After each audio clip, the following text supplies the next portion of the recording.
Bonjour à tous.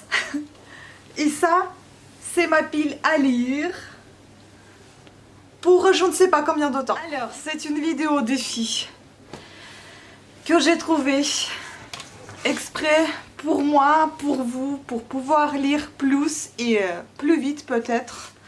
Donc j'ai trouvé ce défi qui date sur le site booknode.com où il y a des challenges. Et ça, c'est un challenge qui s'appelle le langage des couleurs. Donc, je vais vous en parler tout de suite. En fait, pour moi, il n'y avait pas de limite de lecture dans cette vidéo. Il n'y avait pas la date de limite, ni rien du tout. C'était un illimité. Donc, c'est à vous de déterminer comment souhaitez-vous procéder. Donc, moi, en fait, je me suis marquée... Bon, désolé, ça, c'est mes voisins.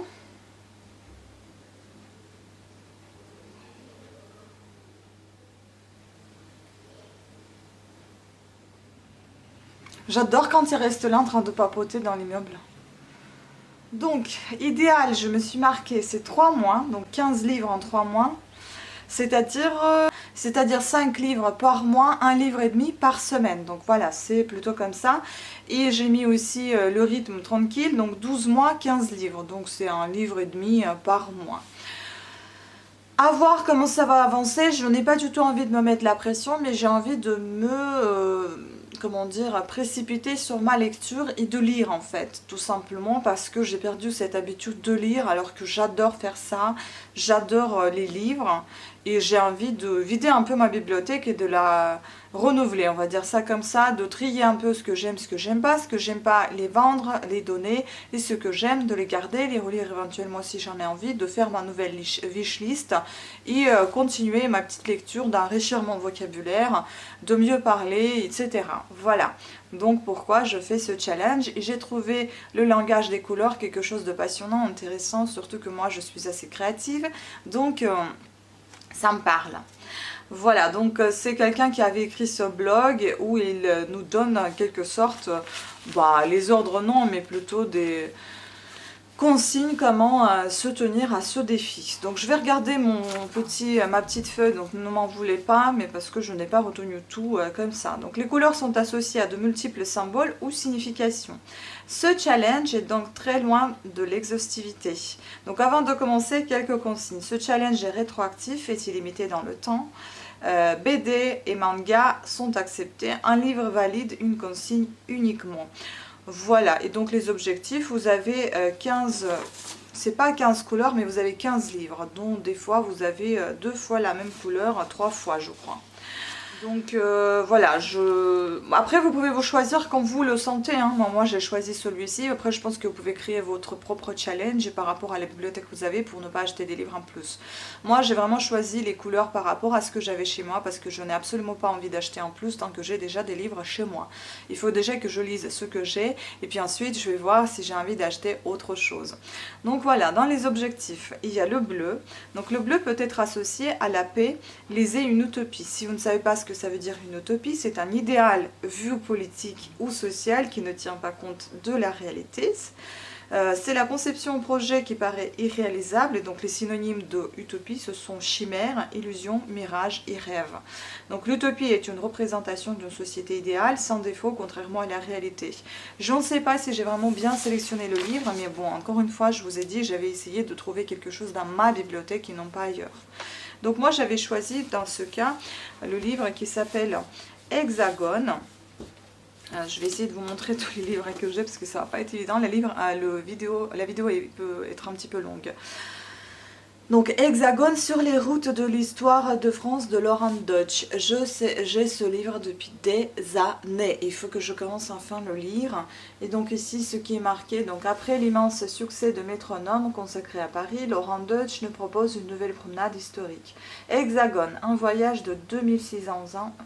Un voyage de 2600 ans pour suivre le mouvement des peuples qui ont fait la France. Donc cela commence au VIe siècle, avant notre ère, par la création idyllique de Marseille, et se termine de nos jours aux portes de tunnels sous la Manche. Entre-temps, on aura vu surgir les richesses d'une ville celte en Bourgogne, les bateaux transportant sur la Seine le précieux étang de Cournoailles, les voies très convoitées de l'ambre, du sel et du fer, et mille autres témoins du passé. L'histoire s'inscrit au fil des routes, une par siècle, et Laurent Deuss nous raconte la vie au fil des jours, celle des grands de ce monde comme celle des plus humbles habitants. Chaque siècle, riche d'événements, nous en livre les traces palpables et son lot d'anecdotes romanesques. Des chemins empierrés gaulois aux chaussées de Monsieur Macadam, en passant par des fleuves et l'Orail, savourer les révélations d'un parcours qui peu à peu prend la forme de l'Hexagone. Le livre coûtait 18,95 €, c'est un format broché comme vous pouvez le voir, qui depuis très longtemps chez moi, chez les éditions Michel Lafon. Et j'avais déjà commencé à le lire et j'ai pas trop accroché. Donc je me suis dit, ça pourra m'aider. Vous voyez, j'avais même laissé un marque-page dedans. Et j'ai jamais continué en fait. Donc je vais le lire également. Ensuite, l'autre bleu, donc c'est double fois le bleu, le cercle celtique. J'avais choisi ce livre parce que ici on dit le bleu aussi froid et la fraîcheur, donc ça peut désigner les deux. Lisez un livre qui se passe en hiver. Donc j'avais choisi le cercle celtique, tout simplement. Déjà le livre est bleu. C'est un format poche, folio policier, qui coûtait, je ne sais pas combien il coûtait, il devait coûter dans les 7 €, il n'y a pas de prix. Ah si, 5,90 €. Et là, par exemple, vous voyez, prix d'anniversaire jusqu'au 30 septembre, c'était le prix pas cher. Donc c'est un roman noir, un thriller et enquête. Le cercle celtique est une histoire énigmatique et un ténébreux conte d'hiver qui se joue en haute mer, Heinrich Steinfest. Donc le cercle celtique traduit du suédois par Christine Hammarstrand, un roman présenté par Heinrich Steinfest, un voilier vogue au large de l'Écosse, bravant les rigueurs de la mer du Nord en plein hiver. Ces deux passagers se dirigent vers des périls sans nom, car plus effrayants que la nature déchaînée sont les dangers dont les hommes les menacent. Poursuivis sur les mers par des inconnus volés, espionnés, ils n'en sont pas moins déterminés à découvrir la clé de la malédiction qui pèse sur Macduff et Marie, amoureux en fuite. À percer surtout le secret du cercle celtique avec ses mystérieux rites meurtriers. Du Danemark aux îles Hébrides, de tempêtes en bourrasque, de surprises en révélation, les deux aventuriers de la mort, de la mer, vont accomplir un étonnant voyage et mettre au jour quelques sinistres vérités. Donc Björn Larsson, né en 1953, a reçu le prix Médicis étranger en 1999 pour Le Capitaine et les rêves. Comme les héros du cercle celtique, il a vécu plusieurs années sur son bateau, le Rustica, et a navigué au large de la Bretagne, de l'Écosse et de l'Irlande. Bon, ça promet d'être un peu passionnant, ça promet surtout d'être beaucoup, comment dire, beaucoup de descriptifs, je pense qu'il peut y avoir, beaucoup de nature, etc. Et beaucoup d'amour, hein, peut-être. Voilà. Donc le blanc. Traditionnellement, le blanc est symbole de pureté. Lisez un livre avec une licorne, un autre symbole de la pureté. Licorne, j'ai pas de licorne chez moi, mais j'ai trouvé ce livre-là que j'ai aussi entamé il y a des années et que je n'ai jamais terminé. Vous voyez, il est là, le marque-page. Donc c'est un Le Feng Shui de édition Erol Pratique de Martine Evrault et Sarah Loardi. Donc voilà, donc c'est un livre, une discipline chinoise traditionnelle, mot à mot il signifie vent et eau, et définit l'art de vivre en harmonie avec l'environnement en canalisant l'énergie bénéfique. Après avoir présenté les principes de base de Feng Shui, ce guide explique comment appliquer ces règles au quotidien, à la maison, au bureau, au jardin, en amour. Donc Martine Evrault et Sarah Loardi sont documentalistes. Elles travaillent actuellement dans le centre de recherche d'une grande université belge. Elles appliquent depuis des années les règles du Feng Shui dans leur environnement. Donc le livre a coûté 10 €, il me semble que je l'avais acheté aussi chez Monoprix. En fait, ça vous donne des petites idées. Si jamais vous ne savez pas quoi lire, vous pouvez vous acheter ces livres-là. Ou bien, si vous savez quoi lire et vous avez ça dans votre bibliothèque, faites aussi un truc comme moi. J'ai fait à peu près quelque chose qui pourrait s'assembler avec les couleurs qui sont présentées dans cette liste, par exemple. sans acheter quoi que ce soit. Mais sinon, voilà, ça vous donne des petites idées de ce que j'ai et ce que vous pourriez peut-être vous procurer. Gris. Quand on vous dit gris, je suppose que vous pensez à quelque chose de terne ou de triste. Lisez un livre qui ne brille pas par son originalité ou dans lequel on trouve 1000 clichés du genre. Qu'est-ce que j'avais choisi moi? Et ben moi j'ai choisi des nouvelles d'Agafia, Ermite dans la taïga de Vassili Piskov. Je vais vous mettre l'image ici parce que le livre je l'ai oublié au travail, je l'amène tout le temps avec moi dans les transports et ben je l'ai laissé sur la table de mon bureau. Donc du coup c'est un livre qui parle d'une dame âgée qui vit dans la taïga toute seule mais qui avait commencé sa vie là-bas avec sa famille, son père, sa mère qui sont à présent il me semble décédés. Il n'y a plus que ses frères. Il y avait son frère qui est resté avec elle et je sais pas, il doit être soit trop âgé, soit plus en vie non plus. Mais enfin, elle vit des moments très difficiles parfois.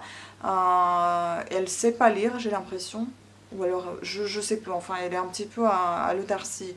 En autarcie. Donc du coup, voilà, c'est un peu compliqué ce livre aussi parce qu'il y a beaucoup de descriptifs et donc du coup, il va pas facilement se lire. En tout cas, bah, je l'ai entamé il y a quelques mois.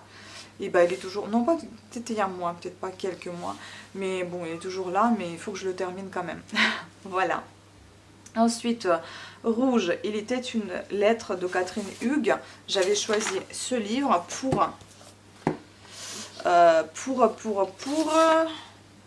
parce que ici on dit pour le rouge, comme l'amour, la passion, lisez donc un livre dont l'intrigue se concentre uniquement sur une histoire d'amour. Je ne sais pas, mais je pense que j'ai bien choisi. Donc Catherine Hughes, et il était une lettre, prix des lecteurs sélection 2017, le roman qui a déjà ému plus de 350 000 lecteurs chez Poche, donc livre de poche. Et il est assez passionnant, émouvant. Donc Manchester, 1973, Tina, secrétaire dans une compagnie d'assurance et bénévole dans une boutique caritative le samedi. Cette activité lui permet d'échapper quelques heures de Harrick, son mari, violent et alcoolique. Alors qu'elle trie de vieux vêtements, elle découvre dans la poche d'une veste de costume une lettre jamais ouverte ni postée. C'est une demande en mariage datée de septembre 1939. Troublée, Tina décide de retrouver la destinataire de ce courrier, Chrissy, pour le lui remettre. Une simple enveloppe peut-elle contenir la clé du bonheur? Et le chagrin d'une femme sera-t-il illuminer la vie d'une autre? À plusieurs décennies d'intervalle, des histoires d'amour brisées en plein vol, deux destins de femmes au cœur meurtri. Donc Biba a écrit une histoire d'amour impossible et bouleversante. Ça m'a touchée, j'avais envie de lire. 7,60 € pour ce petit livre de poche. Et je pense que j'ai bien choisi la thématique avec la couleur rouge. Ensuite, le rouge rappelle aussi l'interdit. Lisez un livre avec une limite d'âge minimum inscrite au dos. Même si on sait tout ce que c'est à partir de tel âge, ne demande qu'à être ignoré. En fait, ce livre-là, je l'ai déjà lu, plutôt écouté. C'est un livre audible dont j'en ai déjà parlé dans une de mes vidéos précédentes. C'est un livre qui s'appelle J'ai dû rêver trop fort de Michel Bussy, que j'ai absolument pas aimé et que j'ai trouvé absolument pas intéressant et ennuyant pour moi. Donc j'en parle pas, mais je vous laisserai ici une image. Ce n'est que mon avis, je précise encore une nouvelle fois, ce n'est pas pour vexer qui que ce soit. Chacun son avis, tant de monde, tant d'avis. Ce n'est pas non plus pour cracher sur l'éditeur ni sur l'écrivain. C'est tout simplement parce que je n'ai pas apprécié cette œuvre. Voilà. On passe à la suite. Rose. Rose, pour ne pas tomber dans le cliché, le rose est souvent associé à la féminité. Lisez un roman chick lit. Connaissez-vous ce que ça veut dire chick lit? Moi non, donc du coup j'ai cherché. Les expressions chick lit ou chick littérature sont utilisées depuis 1996 pour désigner des romans et des comédies sentimentales écrits par des femmes à destination du public féminin. Donc le ton est très romantique, spécifique, désinvolte, désabusé, marqué par un recul humoristique et l'autodérision. Je ne sais pas si j'ai vraiment bien choisi, mais j'ai pensé que bon, ça a été écrit par une femme. Ça s'appelle, pareil, un peu donc rose. J'ai un peu froid en fait sur le sol carrelé. Donc j'avais choisi ce livre-là de Tatiana de René, Rose, livre poche. Et il coûtait, je sais pas combien. Je me demande s'il n'était pas gratuit ce livre-là. C'est ça, 2 livres à poche achetés, un offert. Donc celui-ci m'a été gratuit, m'a été offert. Donc Paris, sous le Second Empire, les ambitieux travaux d'Haussmann détruisent des quartiers entiers, générant des milliers d'expropriations douloureuses. Loin du tumulte, Rose Basselet mène une vie paisible, au rythme de sa lecture du petit journal et de ses promenades au Luxembourg. Jusqu'au jour où elle reçoit la fatidique lettre du préfet. Sa maison située sur le tracé de boulevard Saint-Germain doit être démolie.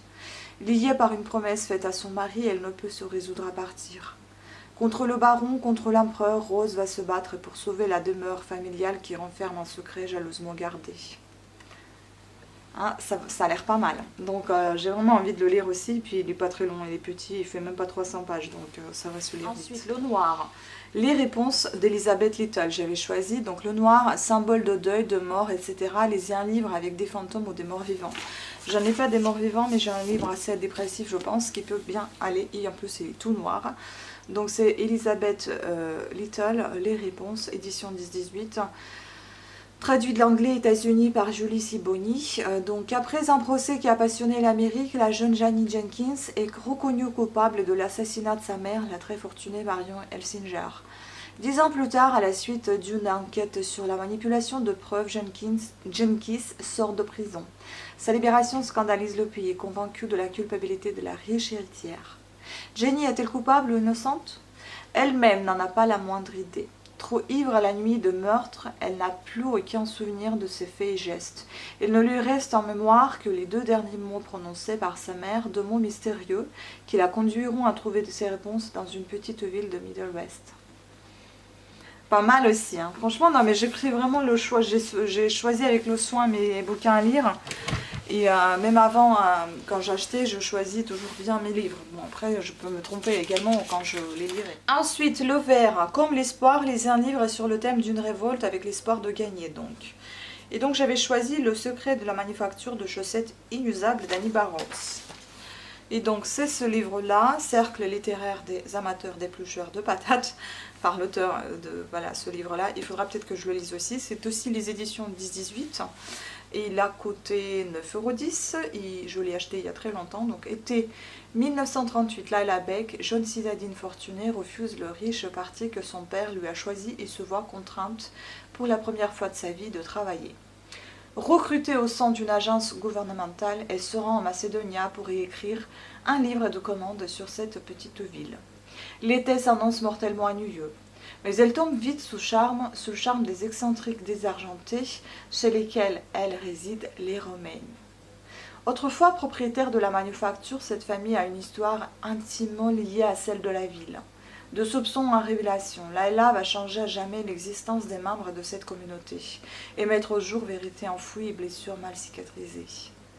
C'est un roman très attachant et j'ai envie vraiment de le lire. Et peut-être, pourquoi pas, lire le livre précédent qui a été écrit par le même auteur.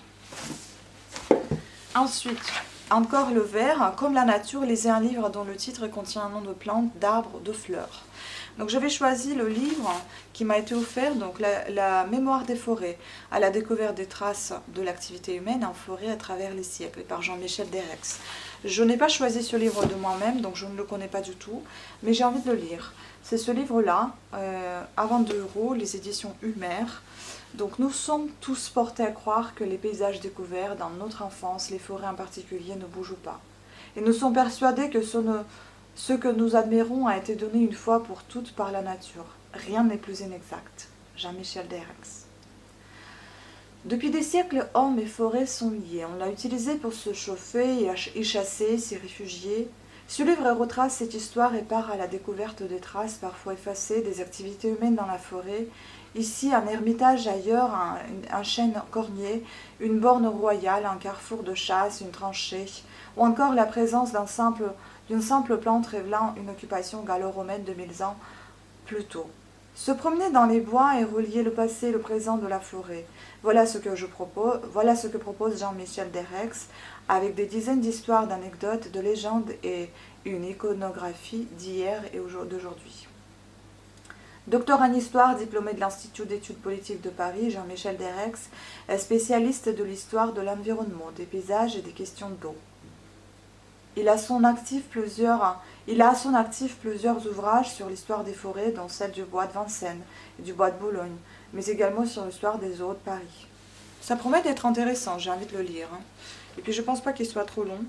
Il y a beaucoup d'images dans ce livre, donc il n'est pas très long, il ne fait même pas 200 pages, il est juste grand. Ensuite, marron. Marron représente ici, il peut être associé à la douceur. Lisez un livre sans prise de tête qui vous détend complètement. Et donc j'avais choisi ce livre-là, La mémoire des... pardon. Enquête sur 25 trésors fabuleux par Pierre Bellemare. Je trouve que c'est un livre qui peut détendre. Après, chacun se détend comme il veut, hein, mais moi, c'est comme ça. Donc, Pierre Bellemare et Jean-François Namia. Les trésors fascinent et leur recherche fait courir les hommes à travers le monde depuis des siècles, les poussant à sillonner des déserts, explorer les montagnes, traverser les océans et descendre au fond des mers. Si beaucoup ont payé de leur vie cette quête, d'autres ont réellement fait fortune, suscitant émerveillement et envie autour d'eux. Coffres remplis de métaux précieux, galions chargés de doublons et autres découvertes atypiques. Un livre palpitant qui invite à l'aventure. Animateur et producteur de programmes à la radio et à la télévision, Pierre Bellemare est également connu pour ses talents de conteur et ses ouvrages dédiés aux histoires hors du commun. Après les dossiers extraordinaires, les dossiers d'Interpol et l'Enfer, il signe aujourd'hui une nouvelle enquête en collaboration avec Jean-François Namia. Donc c'est des éditions Gélou. Il me semble qu'il m'a été offert également après avoir acheté 2 ou 3 livres, je ne sais plus, après avoir acheté 2 livres. Donc hâte de le lire aussi. Vous voyez, j'ai quand même beaucoup de lecture qui est très bonne, je pense. Mais il est là en train d'atteindre je ne sais quoi. C'est pour ça que je me suis fait ce challenge pour commencer enfin de lire et m'y intéresser de près. Ensuite, jaune. Le jaune peut évoquer la chaleur. Lisez un livre dont le titre contient le mot soleil. Et je n'ai pas trouvé de livre qui évoque le mot soleil, mais j'ai trouvé ce livre-là de Sophie Marceau, donc c'est le livre de Pierre Mikhalov, les éditions Prisma. On a tous en nous quelque chose de Vic. Et je trouve que cette femme, elle représente vraiment le soleil. Elle est très belle, elle est très charmante, elle est très souriante toujours. Donc pour moi, c'est un vrai soleil. Donc c'est pour ça que j'ai choisi ce livre. Il a coûté 16,95 €. Il me semble que je l'ai acheté sur Amazon. Donc quand on la découvre dans la boom en 1980, elle a 13 ans. Et ne quittera plus le cœur des Français depuis 40 ans. Sophie Marceau est une star. Naturelle et sincère, Sophie crève l'écran en adolescente, proche de son arrière-grand-mère et l'irrésistible Denise Gray. Depuis ce film devenu culte pour toute une génération, l'actrice n'a plus jamais quitté le haut de l'affiche. Libre et portée par ses coups de cœur, elle a tourné avec les réalisateurs les plus respectés et donné la réplique aux plus grands. Claude Brasseur, Gérard Depardieu, Philippe Noiret, Jean-Paul Belmondo. C'est aussi une James Bond girl, adulée au Japon et en Chine. Qu'on aime pour ses failles et ses maladresses touchantes, ses origines modestes qu'elle n'a jamais reniées. Des années après ses débuts fracassants, après avoir réalisé elle-même 3 longs métrages, Sophie est restée la petite fiancée des Français comme une évidence. On a tous en nous quelque chose de Vic. Je suppose victorieux. Pierre Malakoff est écrivain et journaliste pour RFI, Sud Radio, Rock and Folk, Gonzaï, Rolling Stone, auteur d'une vingtaine d'ouvrages dont une biographie de Serge Gainsbourg. Il écrit aussi de nombreux documentaires pour France 3 et France Culture et anime une chronique hebdomadaire sur Radio VL. Dans une autre vie, il était guitariste des Désaxés puis de Jacquemont. Donc j'ai envie de le lire parce que tout simplement j'adore cette actrice et je pense que je vais garder ce bouquin. Ensuite, jaune peut aussi renvoyer à la notion de trahison. Lisez un livre dont l'ami du héros n'est pas celui qui croit et donc qui est un traître. Je ne savais pas trop parce que bon, il faut savoir de quoi sont écrits vraiment ces livres. Bah voilà, j'avais trouvé Les Joyeux de Paradis de Donna Leone. Donc c'est celui-ci, c'est un policier. Donc j'ai une étiquette collée en plein milieu de livre. C'est super sympa, c'est très intéressant. Il a coûté 7,60 €. Et je l'ai acheté il y a très longtemps. Donc le livre de Édition Point, c'est un livre de poche. Caterina Pellegrini, musicologue passionnée, débarque à Venise sur les traces d'Agostino Stefani, compositeur baroque de génie. Sa mission ? Trouver son testament et régler la succession entre cousins cupides. Note après note, Caterina se délecte de la turbulente vie de Stéphanie et soulève un mystère. Abbé et diplomate, il a trempé dans une affaire de meurtre. La musique n'adoucit pas les mœurs. Donc l'argent du sang qui lui a permis d'acheter les joyaux du paradis, mais rien n'aurait pu lui permettre de racheter sa virilité. son honneur et sa beauté. Donc, née dans les New Jersey, Donna Leon vit depuis plus de 20 ans à Venise. Les enquêtes du commissaire Brunetti, traduites dans 25 langues, ont séduit des millions de lecteurs. Toutes sont disponibles en point. On aime la musique, celle de la virtuose du polar Donna Leon, mais aussi celle plus macabre de ses musiciens assassins, Quel rythme, de Madame Figaro. Donc, pourquoi pas? Il nous reste 2, hein, ne vous inquiétez pas, ça va bientôt se terminer. Donc l'orange cul-de-sac de Douglas Kennedy, j'avais choisi tout simplement parce que l'orange peut faire écho à la notion de dynamisme. Lisez un livre dont la couverture représente un ou des personnages en mouvement qui marchent, qui courent, se battent, etc. Tout me va, du moment qu'ils ne sont pas juste plantés là à ne rien faire. Eh bien j'ai choisi celui-ci parce que tout simplement on voit ici le mouvement de kangourou, mais je ne sais pas de quoi il s'agit dans ce livre parce que on me l'a donné. Donc traduit de l'anglais par Catherine Cheval. Remarquable, drôle et terrifiant, l'impeccablement construit, j'ai adoré. Autant de propos de lecteurs entendus après la découverte de ce premier roman, ou comment réussir du premier coup un véritable exploit et devenir du jour au lendemain le créateur de l'un des meilleurs romans noirs de l'histoire du genre. Ni plus ni moins. Ce récit d'un voyage au paradis des grands espaces australiens qui vire au cauchemar réveillé un petit bijou. Nick, héros bien malgré lui de ce thriller féroce, n'avait rien contre ce pays ayant avant d'écraser un kangourou par une nuit sans lune. Sa rencontre avec la jeune et robuste Angie va le mener en plein cœur du bush. Au milieu de nulle part, au sein d'un clan d'allumés coupés du monde, sans aucune route pour quitter ce traquenard. Nick désormais n'aura qu'une seule obsession, comprendre ce qu'il fait là et sauver sa peau, fuir alors que toute la communauté le surveille. Voilà, Douglas Kennedy bouillonne de talent. Né à New York et vivant en Angleterre, Douglas Kennedy est un fatigable voyageur. Il est notamment l'auteur des Désarrois de Ned Allen, de l'homme qui voulait vivre sa vie ou des charmes discrets de la vie conjugale. Les éditions Folio Policier, Gallimard. Testé, je sais pas, je connais pas. Et enfin le dernier, c'est le violet. Le violet est une couleur un peu plus complexe, mais peut-être associée au rêve et à la spiritualité. Lisez un livre qui se passe dans un rêve ou dans lequel on a du mal à faire la part entre rêve ou hallucination et réalité. J'avais choisi Violet, Conspiration de Giacometti Raven. Je ne sais pas si j'ai fait le bon choix, mais enfin bon. De nos jours à Paris, 30 hommes, femmes et enfants se jettent d'un immeuble. Le commissaire franc-maçon Antoine Marcas est mis sur l'enquête. Ses recherches vont le conduire au cœur de la société le plus secrète et élite des États-Unis, la Skull and Bones. Une organisation qui rassemble des anciens présidents américains et l'aristocratie des affaires. Étrangement, l'un de ses membres vient de se suicider à Washington alors qu'il s'apprêtait à faire des révélations sur une puissante multinationale. 2 siècles plus tôt, en pleine Révolution française, l'inspecteur Ferragus est lancé par Danton sur les traces d'une implacable confrérie. Entre la prison du Grand Chalet et la basilique Saint-Denis, il va découvrir l'incroyable secret de la lignée des rois de France. Quel mystère issu des profondeurs de l'histoire unit ces 2 enquêtes?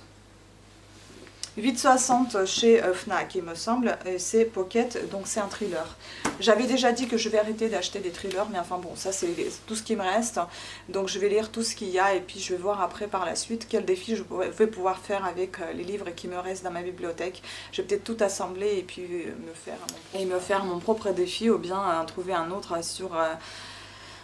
sur des sites, sur le même site que j'ai trouvé peut-être, hein, voilà. Même ma caméra elle m'a lâché, elle n'en pouvait plus, ça faisait une demi-heure que je faisais la vidéo. Donc je pense que je vais m'arrêter là, j'espère que ça vous a été utile, j'espère que ça vous a plu, vous a donné quelques petites idées comment enfin commencer à lire ou bien continuer à lire tout ce que vous avez dans votre bibliothèque avant d'acheter des nouveautés. Déjà terminer avec les vieilleries, hein, les vieilles choses, et continuer à peut-être racheter si vous souhaitez et si vous vous lancez vraiment dans la lecture. Voilà, donc j'espère tenir ce défi et j'espère vous en parler de petit à petit dans les présentations des livres sur mes chaînes, tout simplement sur Parlana ou sur Vita Beauté. Donc voilà, je ne sais pas combien de temps ça va me durer ce défi. En tout cas, je me suis noté que j'ai commencé tout ça le 12 février. Nous sommes déjà le 15 février et je suis déjà en train lire. Mon livre est sur Agafia et je vais commencer aujourd'hui le livre sur les réponses de Elizabeth Little. Et j'espère que ça va me plaire, j'espère que je vais tenir ce défi et je suis surtout curieuse à savoir combien de temps je vais le tenir, enfin combien de temps ça va durer ces lectures-là. Voilà. Sur ce, je vous remercie à toutes et à tous d'avoir suivi cette vidéo, de votre attention que vous y avez portée et j'espère que ça vous a plu. A très bientôt, ciao.